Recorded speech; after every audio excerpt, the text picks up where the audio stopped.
This is the ButWeCan podcast, and it's, I guess, should we call this the first episode of the series that we've got a working title of?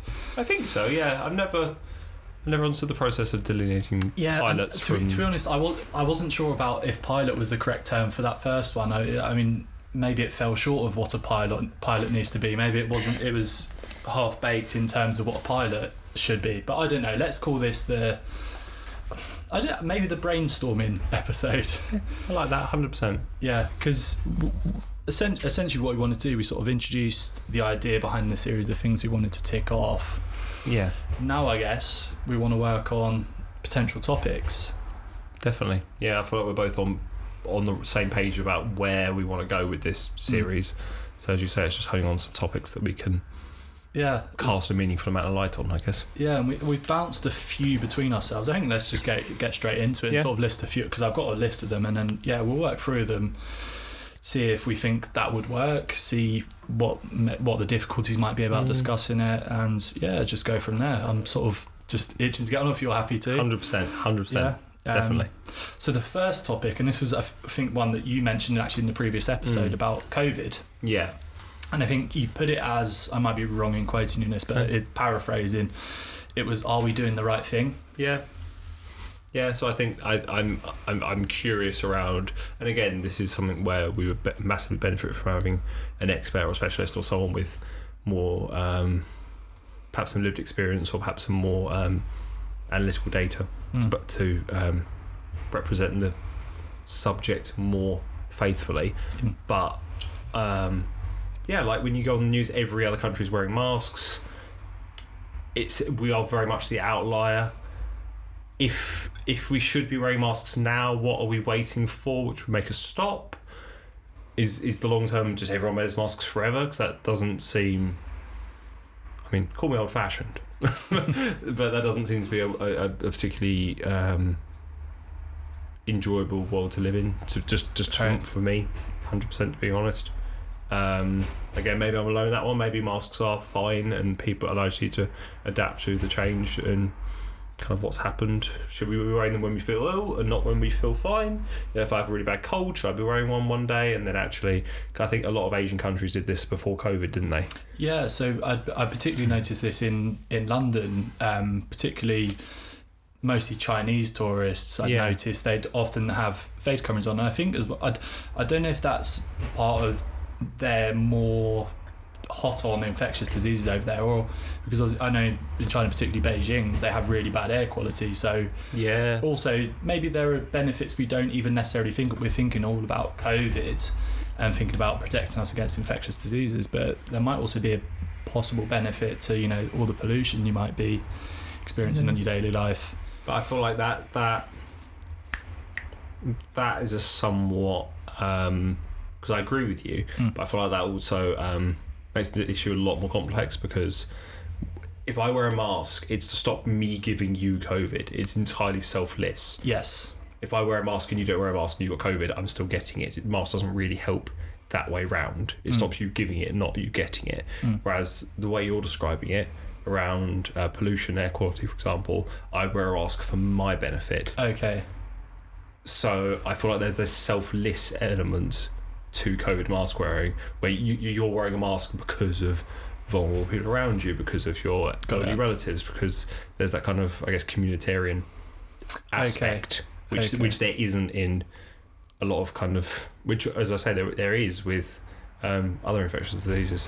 So if you've got a cold and you wear a mask to stop you giving the cold to someone else, that's an altruistic act. Yeah. And maybe that's a massive divide between us and Asia, because Asia, as I've kind of highlighted, is a more communitarian. Yeah, I mean, as far as I'm aware, they are a lot more. Yeah, they almost live and breathe as one country in some ways. Yeah, big time. And we're not like that at all. No, and we in many ways we do respect the freedoms of the individual over the collective. And obviously, in situations such as pandemics, that can be quite and I think there's definitely a lot of angles you could go at it from, but I think the question that came to me when I thought about the right thing, is there a right thing? Is there a wrong thing? Yeah. In because and particularly as well because it is something that is just so out of the blue. how do you determine what's right and what's wrong? Yeah. I mean, my our colleague, Keith, said to me right at the start of the pandemic, would you wear a mask if it saved one person's life? And at the time, I was very much like, yeah, obviously, if I was in the room and I could wear a mask for an hour, hell, even a day, if I was in a room with someone and saved their life, I would.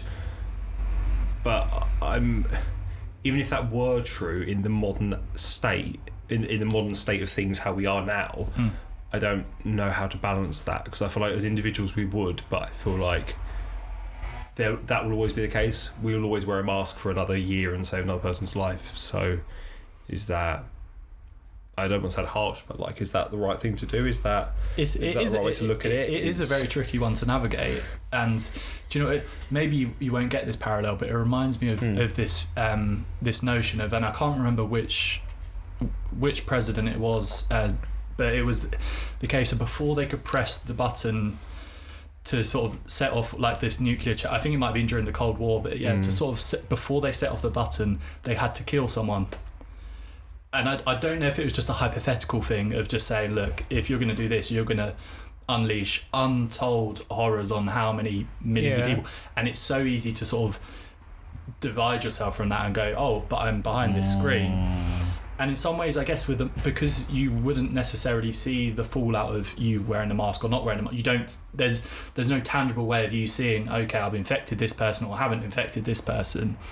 You're divorced from the outcome. Yeah. So in a way, it's one of those. It's so difficult to tell, because whether you do or whether you don't really know the outcome.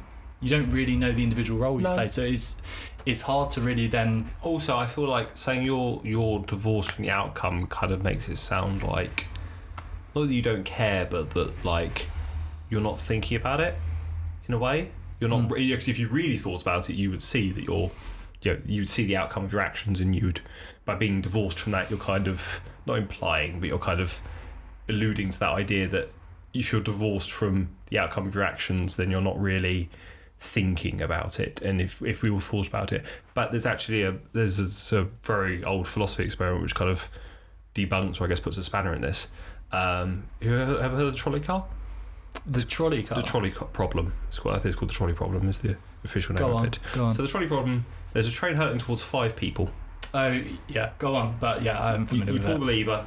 If you do pull the lever, the train veers off and hits one person. And if you don't touch the lever, the train hits 5 people. I won't ask you your preferences in this example, but I'll just run through where this is quite interesting. So 70% of people in that first example pull the lever, kill the one person, save the 5. Now that they're presented with a second scenario, standing there on a bridge, train hurtling towards 5 people, and next to you there's a rather large man leaning over the bridge looking down. If you push him, he will die, but he will derail the train and save the 5 people.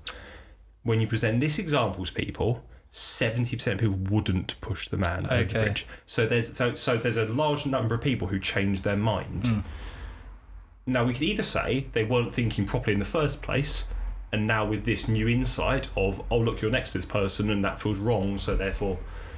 So either we can say they weren't thinking properly at the first scenario, which is kind of what you were saying, or we can say there is something different between pushing someone over a bridge and killing them, or pulling a lever and someone dying in the distance. Again, you can argue forever what that difference is or what that looks like, but that seems to be very different. That seems to be similar to the pushing the button versus killing the person. It's a case of it's a lot more real, and it's a lot more. You feel a lot more. I've killed someone, or I've done something terrible. Whereas if you're just pressing the button, you can sort of remove yourself from it. And it's a strange part of psychology, that, because it's the same resultant outcome. But I don't think that means they're the same. No, I wouldn't say that to take it back to the trolley car example, I wouldn't say that pushing someone over a bridge is the same as pulling a lever, even though it does the consequentialism, the idea, the result of your action is the same. I don't think that means that your action is the same. I don't think what you do is judged entirely by the state of the world afterwards. I think there's something in how you act and how you choose to portray yourself, which, even if the consequences of your actions are bad, can still redeem you in a way. That's a big idea, and there's loads of different answers to come at that from. I can get on board with that. I think the how matters just as much as the what. Yeah. Yeah, and particularly, we could go way overboard on this. I think we probably have already to some extent. But yeah, you could go into intent really does make a difference. But actually, that's something we'll probably discuss at a later date. But I think intentions can get things confused as well, because particularly if I've done something with good intentions, I am then less receptive to negative feedback about it, I think. That's a very interesting idea. I think you need to be careful with that, because oftentimes we blind ourselves with our good intentions, and then as a result we're not gonna, Felix then says, Sam, what on earth were you doing? Challenge me on something. Then I'm going, no, I mean, I was only doing it with good intentions. That doesn't absolve you of any blame though. So that's we've jumped a bit away from COVID, but we sort of well, there's a reason pride is one of the 7 deadly sins. I think often people can lose track of that. There's a reason why pride is a sin. And I think often people get confused when it's in the list or don't really count it, but as you just highlighted beautifully, I say there's a reason why pride is a sin, and that's a very good example of it. Yes. And this is the final point I made on COVID. Obviously we can add some more in as well, but then I also think it would be crucial for us to discuss the impact of these restrictions on mental health, because how do you then necessarily weight that against the physical implications of COVID? You then think about all these people that have basically been told, stay inside, don't go out, don't see your loved ones, don't have any physical contact with people. And I think there's almost, obviously we're still somewhat in the pandemic, but I think there's going to be, down the line, a secondary wave, almost that sort of the fallout, I put it as the fallout of this pandemic, and I think a lot of that is going to be the mental side of things. So that's then something we could perhaps bring into that conversation when we're saying about, are we doing the right thing in terms of these things that could have impacts on people's physical health? But if that might then be the thing that's, the fact that someone might not feel able to go outside because they suffer from, whatever it might be, and some kind of anxiety or some kind of depression, and it's like those sort of additional barriers, I guess, you put on them of having to wear a mask or whatever restrictions, that there might be the thing that sort of goes, actually, I'm not going to go outside because it's a bit too terrifying today. I don't know, it's quite complicated and very nuanced. And I don't want to just go, there's this one person in these particular set of circumstances, but I think it definitely is relevant. I think there will be lots of people that will be struggling with adapting back to normal life. And one thing I would, and as far as adapting back to normal life is concerned, I would say that the benefits of COVID, those being flexible working hours, the ability to work from home, not having to commute into London regularly, and so on, those actually will stay. Yeah. I don't see anyone go back to a 5-day week in London. My wife's job is 1 day a week in the office, and maybe go to 2, maybe after COVID hits. I mean, Anna, who just left Waitrose, or leaves tomorrow, I should say. She's in the office 2 days a week, I think. Like her workplace will never be 5 days a week again. Yeah. So those benefits regarding flexible working, especially something you and I both feel quite strongly about, women being able to work, especially from home with kids, and the flexibility around that, those things I think will stay. Yeah. So that could definitely be a positive. Yeah. So that's not going to go away as soon as we start reducing restrictions. But now we've realised it's doable, it's workable, then obviously it's not necessarily we're not just going to go, let's go back to normal, because I think we've noticed there are some benefits to doing that.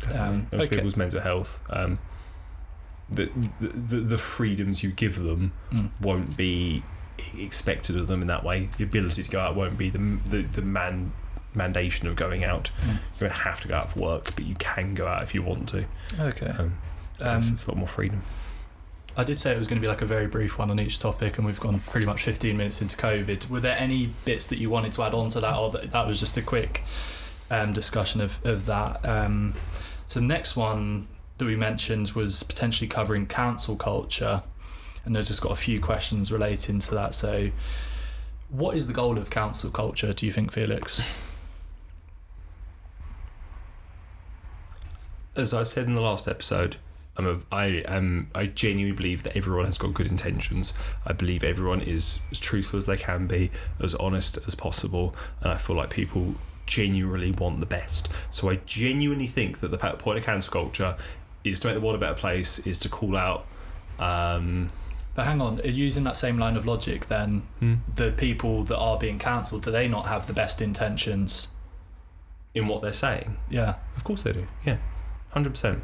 That's where I think we disagree on. We'll go into this more extensively, but so the people that are potentially, and I'm not entirely convinced by this isn't me making a stand saying like I think anyone that says something that people don't agree with you should be cancelled, but I think it's naive to think that everyone's out there with good intentions. I think people deliberately do try and provoke and stir up, and again, we won't go into it to great depth, but I think it's not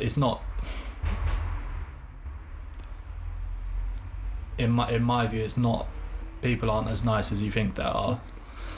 I probably am a bit naive on that subject. Yeah, so. and to be honest, I am also naive at times as well. So and as well, I think naturally you want to think the best of people, but we'll discuss that at great length. So, and as well, just on that point of cancel culture, like who decides what is cancelable? Who's the authority on it? I mean, it's mob rule, isn't it? That's both the freedom and the limitation. That's what, sorry? That's both the freedom and the limitation. The freedom is anyone can be cancelled at any time. The limitation is that everyone can be cancelled at any time, and that no one person can be kind of lead the mob and therefore be kind of spoken to fix things. Yeah, I mean, ultimately it is the decision of particularly talking about in the context of social media platforms, it's their decision as to what kind of content they want on that social media platform. However, obviously, the voice of potentially the mob or individuals that don't like what people are putting out there, they obviously are going to have an influence on what those social media companies do. Yeah. But it is a tricky one, that, you know, who decides that? Who says you can cancel this? The problem is they're private companies, aren't they? Yeah. So, they can do whatever they want. If it's going to cost them money, yeah, but they'll kick people off if it's... Yeah, because they do have to be advertiser friendly as well. But yeah, and as well, just on that point as well, so you could cancel someone for something today, but you could also cancel for someone that they'd done years ago. Particularly this is present when, you know, someone just all of a sudden is in the public sphere, and you dig out old tweets or old messages between someone and someone else, and yes, people should be held accountable if they've done horrific things, but sometimes it might be something. Justin Trudeau's blackface picture, for example. I wasn't aware of that. Oh, but that's a picture. Yeah, but something like that, obviously, that's perhaps on the worst side of things, but he was probably like 18 and didn't know any better. So should it cost his political career now? But also as well, I do think okay, even if you have done something that everyone would agree that's horrific, something like that. Are you just supposed to live with that are you just condemned for the rest of your life? Are you not allowed to progress? Are you not allowed to grow as a person? But the problem is, I might have a conversation with Felix online, and then I go digging, and Felix might be the most upstanding person today. He might have sorted his life out. He might have done all these great things, but okay, 10 years ago you said this. Is that a society we want that doesn't allow people to redeem themselves, that doesn't necessarily go that just says, right, you've done something and then you're as bad as your worst thing that you've done? I mean, I definitely had some dodgy views, like how even like 6-7 years ago, let alone 10 years ago. I think there's going to be there's a coming reckoning in, let's say, 30 or 40 years when every single political figure has had Facebook since they were 18, and as a result of that, you can't hide from. So we're going to have to work out as a society, because everyone's going to look awful in that context. Like if you had social media when you were, I don't know, 10, 12, there would be some awful stuff in there, obviously, because you were 12. So I think as a society, we're going to have to work this out eventually, because otherwise everyone's irredeemably awful. Yeah, because imagine if social media had been born, you know, a few decades before. Imagine like some of the things coming out in like the 70s and the 80s. Yeah. Yeah. And there's a digital fingerprint, digital record of those views and those thoughts, and so that is something we'll have to navigate, and I guess we are navigating currently. But I think that's something that's relevant with regards to cancel culture. Jordan Peterson makes quite a good point on this actually, where he says if you were living in Germany between wars, like, you probably would have been a Nazi. Like, we all probably would have been. Like none of us are now, but like, context is really important in your emotions, your political state, your associations. So it's not entirely like a mark of someone's character how they feel. Like the idea of like free individual, like every person is an island, and that you just kind of like how you organise your island is a mark of who you are as a person isn't necessarily true. Like, our islands are quite interconnected and affected by other things. Like, some stuff can be there, just you don't want it there. And I mean, as someone's gone through counselling myself, let me tell you, sometimes you're digging through your island, you're like, oh, what's that doing there? Let's get that off my island. So you can't really choose where the environment of that island. You can't choose the climate, you can't choose all these things that are going on. So it's that's definitely something that I think we can include when talking about that. Were there any other bits you wanted to touch on for cancel culture? It's such a huge topic, but I feel like I'm looking forward to talking about it.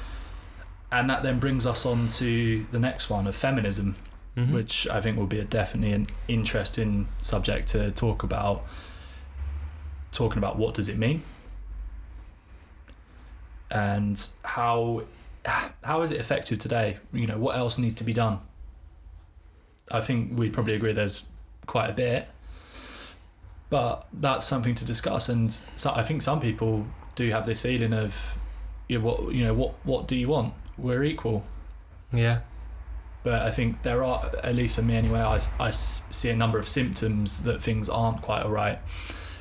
And we'll talk about it a bit when we talk about masculinity, because that was another one of the subjects that I wanted to touch on.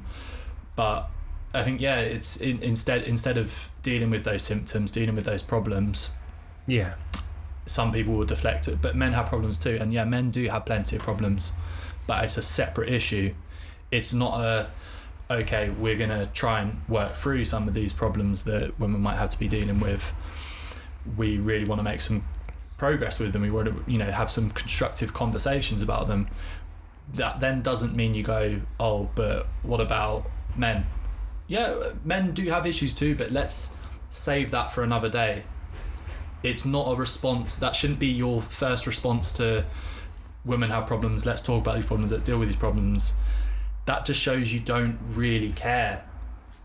It just shows that you're just trying to deflect. Maybe I've got the wrong. Maybe these people have different reasonings for doing that. I think personally, from my observations on this discourse, is this concept of blame comes up quite a lot. This idea of accountability, and I mean, how this feeds into cancel culture. Maybe cancel culture has led people of, let's say, who are socially right wing, to feel like actually it's not like there are these facts. So to me, the evidence that we live in a patriarchal society that privileges white people is that men earn more than women, and is that white people earn more than people of colour. Like, that is the evidence for me, which seems to be pretty uncontroversial because it's literally just numbers. I think the problem is that a lot of our modern discourse gets caught up in this idea of blame. So when people hear we live in a patriarchal society, they hear men are oppressing women.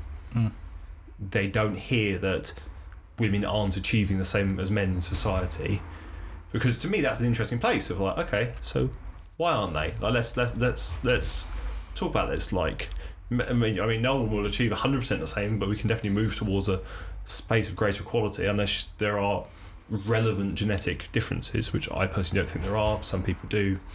Big discourse, but no, I think that concept of blame really feeds into a lot of these issues. So men here, we're oppressing women, it's our fault, and they go, well, hey, we're getting a rough time of it too. I haven't done anything personally, or at least knowingly personally. Exactly. And it does then start to make sense why there's resistance to any kind of movement in feminism, and why it's perhaps not being able to make as much progress as it needs to be. And that's actually an issue where cancel culture, I think, is probably less helpful than it should be, because it makes it harder, because people immediately feel like they're being blamed for things rather than actually presented with an objective problem. So to me, it is an objective problem. And again, we've all our own definitions of what patriarchy and what misogyny and what all these words mean. And I guess you could say, but my one seems so common sense and obvious and uncontroversial. I don't understand how where we're going wrong. Right, but that will be an interesting one if there are people that hold opposing views. It'll be interesting to work that out and to really try and figure out, okay, what is it that we disagree on that subject. So then I think unless there are any other bits you wanted to add for feminism, I think I don't want to really go way into depth, but I feel like masculinity is also in crisis, and while you are correct, it is a separate issue. I feel like it'd probably be an issue worth touching upon. I think it's clear that they're linked, and actually a couple of questions I had about masculinity. I don't actually think they are linked, funnily enough, but we can talk about that. Okay, we won't go into it massively today, but I just think in terms of masculinity, does it harm men or women more?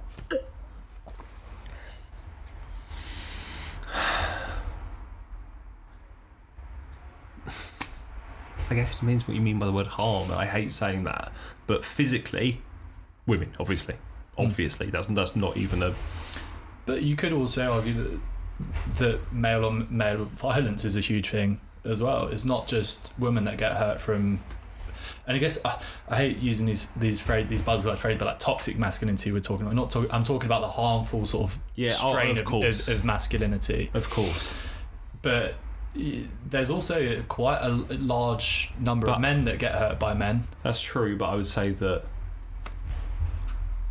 and again, maybe this is a data point that we could research, but I feel like women who are hurt by men are hurt more.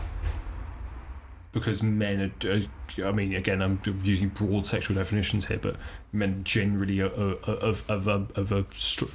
more muscle, are a stronger build, and have got more physical resilience than women.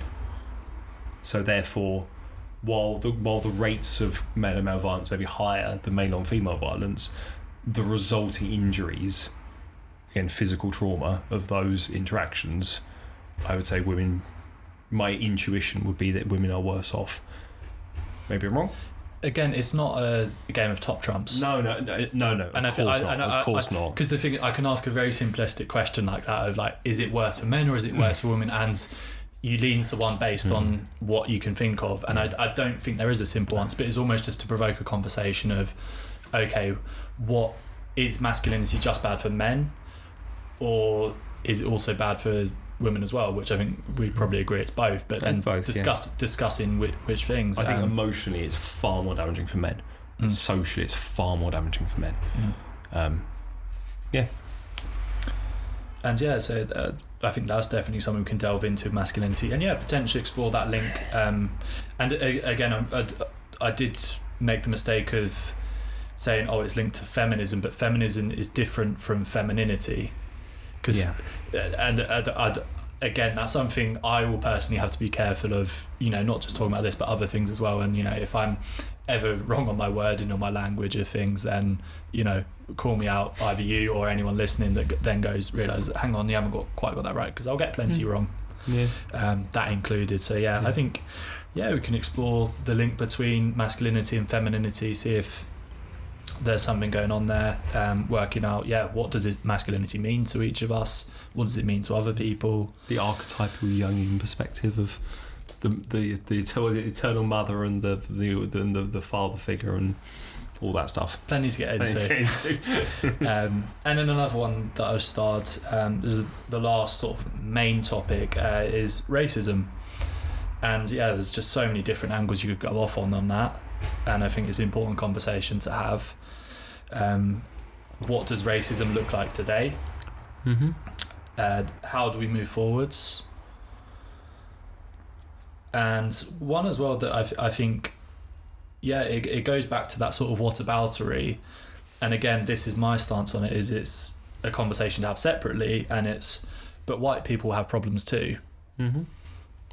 And I think that's it's. The Times released an article a little while ago, talking about how the white working class are the most overlooked and kind of under, I guess, discussed, like oppressed group within the UK, economically oppressed, obviously, because we very rarely talk about class anymore. That discussion ended. The thing is, ultimately, like, the working class are going to be the ones that get shafted. Like, and it doesn't matter your skin colour, it doesn't matter your race, doesn't matter your, like, the working class are going to get shafted.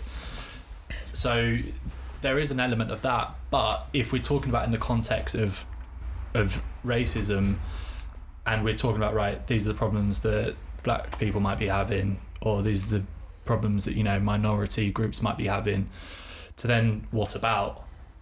I think it's not constructive. I think it's just a distraction tactic to not really have a real conversation and to not listen.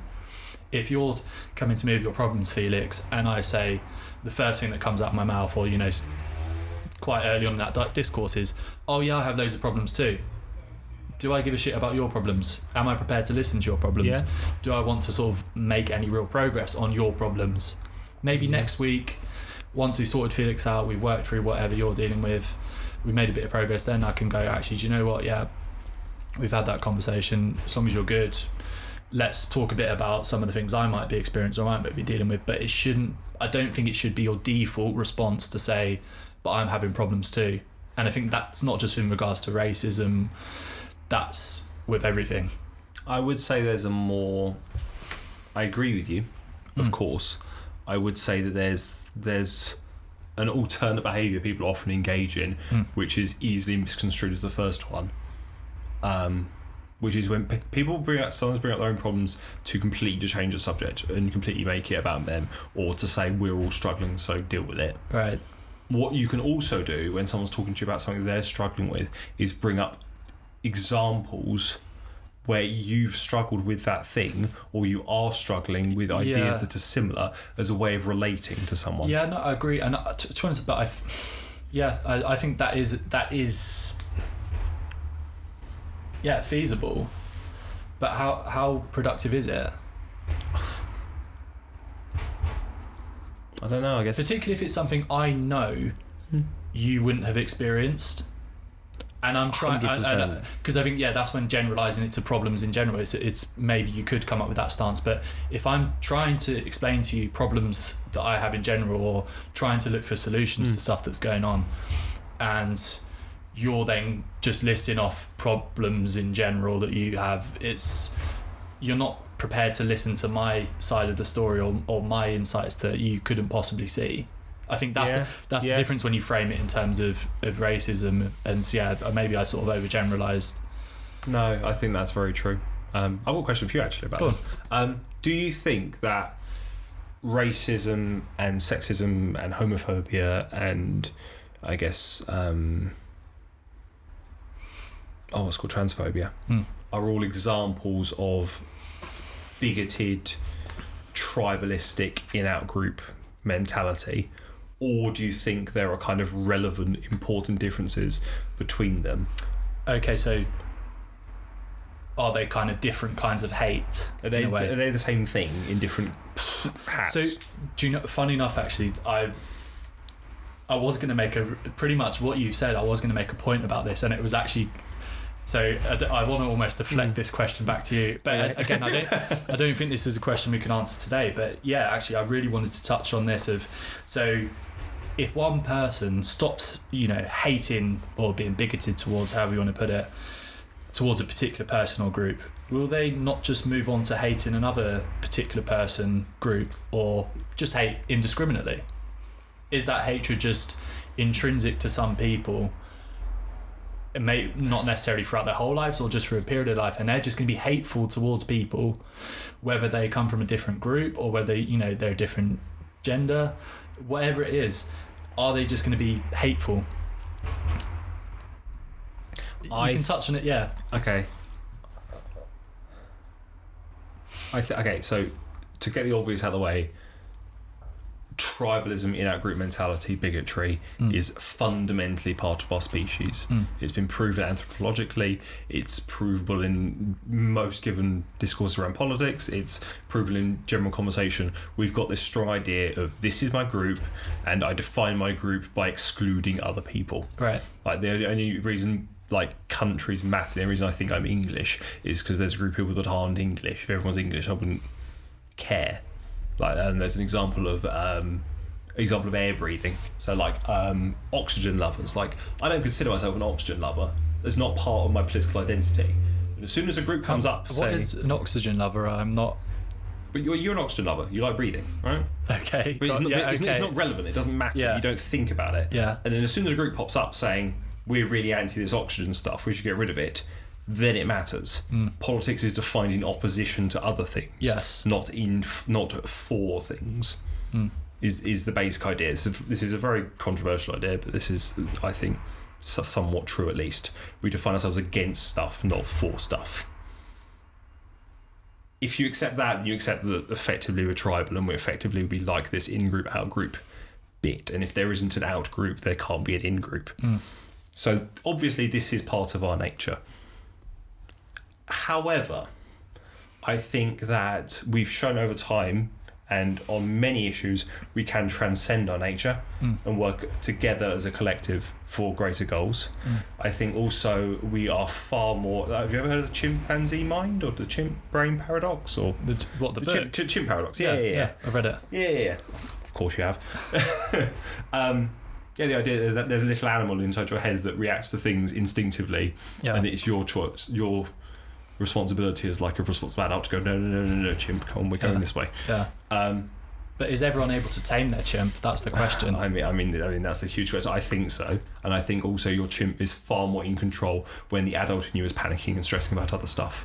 So I would say creating situations in which we thrive as individuals within a society, so reducing inequality, reducing poverty, will lead us to be more people than chimps, right, as a collective, and therefore enable us to overcome this kind of natural tendency towards bigotry. So having an environment where you breed people that are able to be successful in their own way, whatever that means to them, or to just have meaning to their life as well. I think that's a key one as well. It's very easy to jump on board with being opposing to a group or an idea or whatever it is, if you don't have a meaning yourself, like a real purposeful meaning. And I think in my mind that's perhaps a solution, but I don't think it's an easy one to arrive at. But if you create the environment where it's easier, there's less resistance for people to find their meaning, find their purpose, to do great things, then hopefully we'll get on a bit better. And we're ultimately responsible for our chimp. We're ultimately responsible for how we act and how we treat people. And I think encouraging people to take responsibility and not just say that was just my chimp acting up. This is just my chimp acting up. This is just the time I was born in. I think I don't know if I told you about this, but one of my managers at work has got 2 trans children now, and her father has really struggled with accepting that, because obviously this is a huge cultural change over a period of time. This was not a kind of commonplace thing, or at least something he had to deal with in his lifetime. Whereas her mother dealt with it really well. So again, do you rest on your laurels and say, actually, I'm a product of my generation, this is how I feel about these things? Or do you take responsibility for how you react to the world and how you treat people and what you think, and say, actually, no, this is wrong. I know this is wrong. So even though it does feel a bit uncomfortable, I'm going to put myself out there and act the way I know I should act. And then hopefully the rest of me will catch up. It's an idea from Nietzsche, the idea of the Übermensch, that you find people in the world that you like the look of, and you basically just copy them. And it feels really weird at first because you feel like you're not being you, but eventually you becomes that person you're acting like. Okay. Taking responsibility for that little chimp and saying, actually, maybe intrinsically, if I'm in a room full of people who are a different race to me, I feel uncomfortable, but I know that's wrong. So therefore, come on, little chimp, we're going to keep putting ourselves in these situations. We're going to keep being uncomfortable, and eventually, I'm going to act like I know I should act, which is just that these are human beings and that we're all the same. Yeah, and I think that is a key thing as well, is to actually meet people, and there are going to be arseholes in those groups. And let's hope that your first meeting of someone in a group isn't one that's an arsehole. Also as well, you need to bear in mind that prejudices don't necessarily just flow one way. So as much as it might be a case of you put yourself out there, particularly maybe if you're a white guy, people might be suspicious of a white guy trying to infiltrate their group and suss out what's going on. Like, maybe that's also the case as well. Like, let's not kid ourselves that it would be easy for someone to just put themselves in an environment where they're the minority or the outsider. They might not necessarily be well received. So yeah, it's a tricky one. It's a tricky one, but yeah, I'd just on that point as well of talking about sort of, if you stop hating one group, do you then just hate another or hate indiscriminately? I wondered if sort of through the learning of that compassion towards others with opposing ideas, thoughts, appearances, does that actually just foster a mentality that sort of is able to break down that hatred? By the acceptance of various groups over time. Yeah. See, I'd like to say that. I really would, but I do feel like the modern political climate, if it shows us anything, it's that group identity, identity politics, literally in the name, is really important now. So I'd like to say, eventually we realise all these categories are stupid and we're all just people. I don't think the evidence points to that, so I don't think I can say that in good faith. No, so you don't think, so say if I had some biases or prejudices towards a particular group and I was able to come and make that, so you don't think I'd be able to transfer that kind of, I guess those kind of, that mentality of, actually I've been fearful of this group or someone that looks like this, that I'd then be able to transfer that to go, right, actually, do you know what, maybe I've put way too much weight on group identities. But again, maybe it wouldn't be the same progression for other people, but I wondered if that might be a way, rather than just going, do you know what, I'm just going to hate another group. Yeah, I think, a possible, I'm just thinking through the argument I just made. I think that a possible issue with that argument is that it's generational. So whereas our grandparents have learned to come a long way with race, and say the generation above us have come a long way with homosexuality, and I'm sure our generation's got a long way to come with trans issues. But also we've all got our... Also as well, I am aware of the fact that I am generalising massively. And it is tricky to not lean towards generalisation, but I think when you're trying to do a series where it's trying to sort of come to a consensus, I think you need to generalise to some extent. But the fact that someone might be able to shake off, okay, do you know what, these people aren't that bad, these Europeans aren't that bad, then they may become like a real sort of like hardcore EU person, and that's actually then becomes a bigger part of their identity. So actually, although I'm sat here thinking, okay, if they can shake off, do you know what, Europeans aren't so bad, that then fosters this idea of, do you know what, let's see, everyone else probably isn't that bad.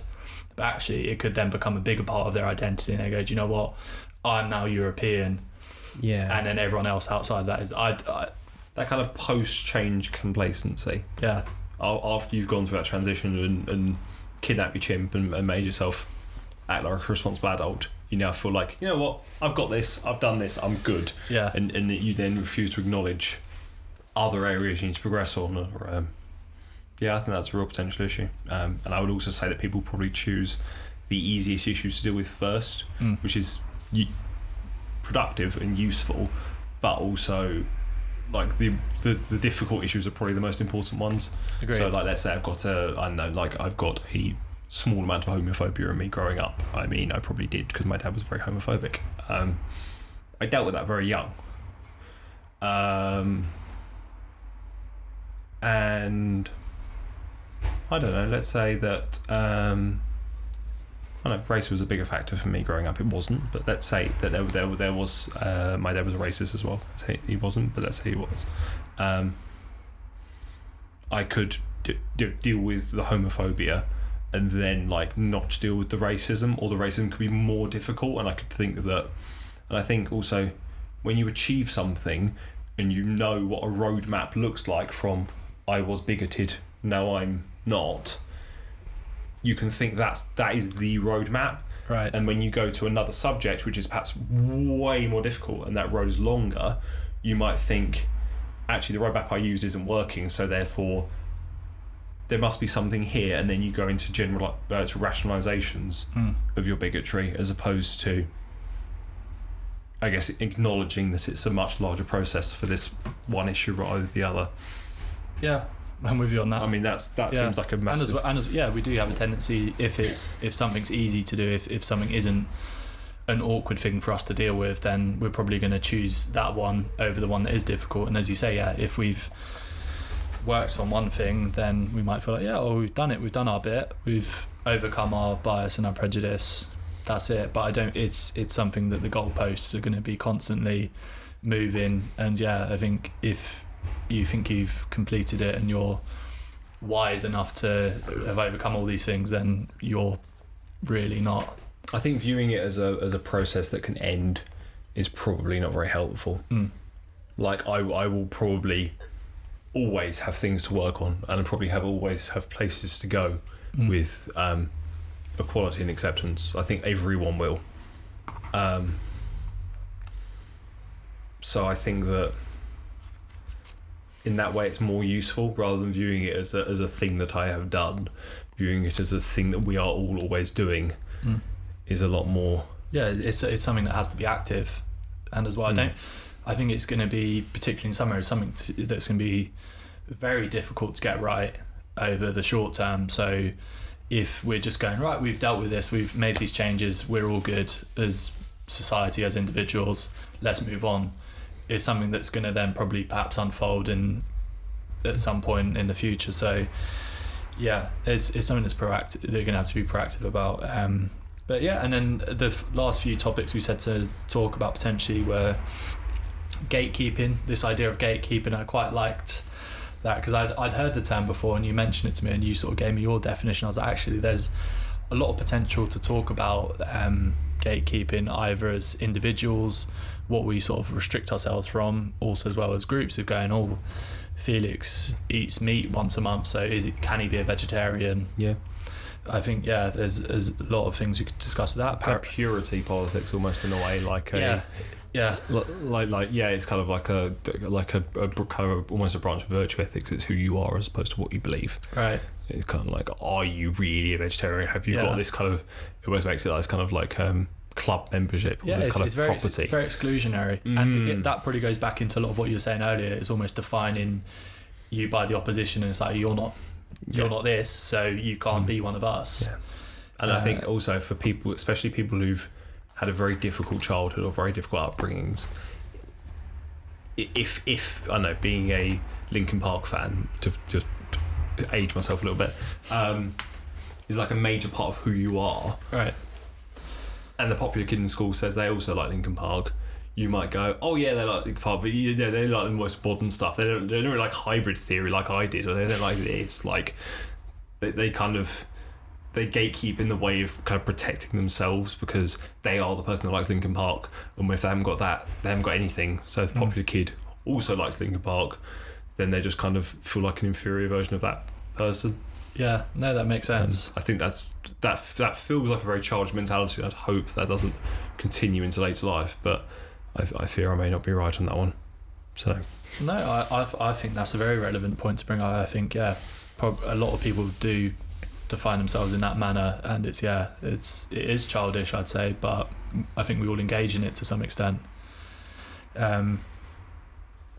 We are coming up towards the end. I think we've covered a lot of topics. I'm still not certain which one we want to cover first. Have you got any idea of one you'd want to get into first? Is there one that jumps out at you? It feels like we've got a lot of disagreements about we've got some disagreements about cancel culture at least. Yeah. So my question to you, I guess, would be, do you want to go into that, or do you want to give us a couple of weeks so we can really consolidate our thoughts and then come with proper arguments, and maybe you start with something that we agree more on, or do you think you're ready to just dive in the deep end? Well, I think this comes back to sort of what we were talking about actually, and probably discuss a little bit now about the format of the episodes, whether we do just want to go, right, these are our thoughts, we're really uninformed, or we're really informed, depending on how we want to see ourselves, but we haven't really done any proactive research, or do we want to spend a bit of time and be a bit more considered about it, or do we want to do a bit of both? I don't know. I guess we'll probably, between us, we'll sort of suss out the feeling. I'd be happy-ish to do an episode on it. Again, what we said about whether that would then come down to it being like a 15-minute episode as opposed to an hour long, we might not have that much to say. We might exhaust all of our mental resources quite early on. Okay. We'll work that out. Definitely. We'll work that out. Are you leaning towards one or the other? I'm probably saying let's talk, or I propose we discuss gatekeeping first, because it doesn't feel like there's a huge amount of resources out there. Okay. At least discussing it in the way that I understand it. Yeah. So therefore, it doesn't feel like that would there's that much to research. Yeah. And then potentially do cancel culture the week after, maybe, depending on how you're feeling about it, where you're at with it. I'm open to that. Also, as well, something I did think about was I want to be kind to ourselves and start off with the easier topics. Maybe I'll be wrong. Maybe we'll sort of unravel it and it's just a great big disagreement. But I think, let's give ourselves the best chance of thriving and sort of learning the format. I think if you start out with easier subjects, then it's going to hopefully, then we've then got the format, we established that, suss out what works, what doesn't, and then we could maybe go on to bigger topics. And I think it would perhaps be more interesting talking about something that we both not agree on, but have got similar perspectives on, because actually it kind of, we can go more in depth, and we can, perhaps we have to go deeper to find where we disagree, or where, I guess, this comes back to our original discussion about ideology, but where our personal perspectives on everything mean that we take slightly different roads down here. So I know, me and Rob always disagree about the work. It's quite funny, because we both got the results are the same. We both think you should treat people in a certain way. You both think, but we've got completely different starting points. We don't understand how on earth have they got to that. How do you start there? So how do you But again, I think that's an those interesting place. I think those are really interesting conversations to have, because if we reach at the same conclusion, does it really? I think it does matter to some extent, but does it really matter that much how we get there? Yeah. But I think it's interesting to sort of open that up and to sort of see the inner workings of, right, how has Felix got there, and then maybe there's a slight angle, or in a certain circumstance we might disagree, and I think that will make a lot more sense once we have got a clearer picture of why the other ones arrived at that same conclusion. So even if we do agree, I think sort of picking apart our process to how we've got to that place, it will hopefully be interesting. Definitely. But I'm happy to leave it there. Was there anything else you wanted to add? I'm more than happy to leave it there. I'm really looking forward to next week. Yeah, that'll be good fun. So, what was it we said? Gatekeeping, and potentially talking about cancel culture the week after. If you're fine with that. Yeah, or you never know. Gatekeeping might go. We're sat here saying it's going to be an easy one. It's not going to be much to it. There might be a hell of a lot more once we sort of start talking about gatekeeping. And then, so maybe we're gatekeeping to a certain extent. We're saying there's not much to talk about it. Actually, there could be a hell of a lot more once we sort of look into it a bit further. So potentially that might be a couple of weeks. Look forward to it. Thank you very much for coming down, Felix. Thank you for having me.